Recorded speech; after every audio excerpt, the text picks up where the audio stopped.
Ադրբեջանի նախագահի օգնական Հիկմեթ Հաջիևը հայտարարել է, որ Հայաստանում նոր սահմանադրության ընդունման գործընթացից և հանրաքվեից հետո Բաքուն խաղաղության պայմանագրի ստորագրման այլ խոչընդոտ չի տեսնի։ Քաղաքագետ Արա Պողոսյանի համոզմամբ խոսքը ոչ միայն Ադրբեջանի հերթական պահանջի, այլև Հայաստանի ներքին գործերի միջամտության մասին է։ Հատկապես սրա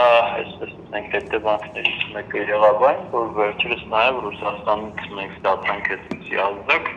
որ Հայաստանը պետք է հանրաքվե անցկացնի։ Ընդ որում բացարձակապես էական չէ, թե ինչ թեմայով։ Սա ուղղակի միջամտություն է պետության ներքին գործերին, որը խախտում է պետության ինքնիշխանությունը։ Քաղաքագետի խոսքով հատկապես սահմանադրության հարցում որևէ երրորդ պետության ներգրավվածությունն անընդունելի է։ Սահմանադրությունը բացառապես ժողովրդի, այսինքն իշխանության աղբյուրի, որը ժողովուրդն է, եւ պետության, որը ժողովրդի կողմից ստեղծած կազմակերպությունն է,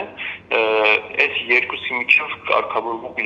իրավահարաբերությունները, որին երրորդ կողմի միջամտությունը կամ մասնակցությունը ապրիորի հանգեցնում է նրան, որ երրորդ կողմը դառնում է այստեղ պայմանական, ասենք, բաժնետեր։ Հետևաբար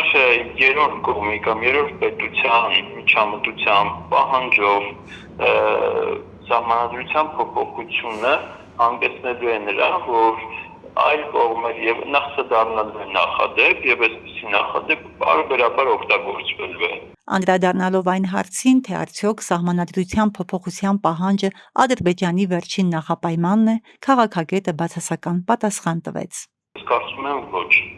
Ադրբեջանի քաղաքական մարտավարությունը այս ժամանակի ընթացքում ցույց է տվել շատ բարձ, այսպես ասենք, ձեռագիր։ Այն հետևյալն է. փուլային տարբերակով նրանք դնում են խնդիր, տվյալ խնդիրը լուծում են, անցնում են հաջորդին։ Հետևաբար ես կարծում եմ, որ վերջին պահանջը չի լինելու։ Պողոսյանի գնահատմամբ ստեղծված իրավիճակը պայմանավորված չէ Հայաստանի դիվանագիտության ակտիվ կամ պասիվ աշխատանքով,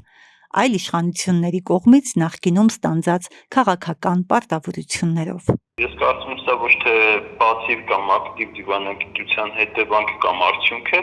այլ սա Հայաստանի իշխանությունների կողմից վերցված պարտավորություն։ Այդ պարտավորության անոնսը եղել է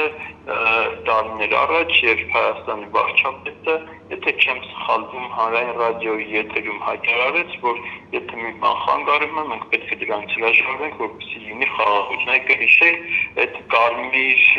բանի ու ցուլերի օրինակով։ Քաղաքագետի խոսքով Հայաստանի իշխանությունները սահմանադրության փոփոխության նախաձեռնությունը ներկայացնում են որպես սեփական քաղաքական դիրքորոշում, այլ ոչ թե ադրբեջանական պահանջ, սակայն նրա գնահատմամբ այդ ձևակերպումը չի փոխում իրականությունը։ Անկախ այս ձևակերպումներից, թե ներսում եւ թե դրսում, կարծում եմ բոլորը հասկանում են, որ սա բացառապես Ադրբեջանի պահանջով է, եւ եթե չլիներ Ադրբեջանի պահանջը, ուղղակի անիմաստ կլիներ անկախության հռչակագրին անդրադառնալը, հատկապես երբ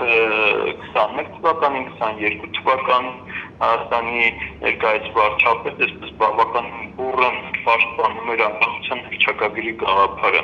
Արա Պողոսյանը նշում է, սահմանադրության փոփոխության պահանջը չի սահմանափակվում միայն ընթացիկ բանակցային օրակարգով և կարող է ունենալ ավելի լայն քաղաքական հետևանքներ։ Հասմիկ Մովսիսյան, Օրագիր Նյուզ։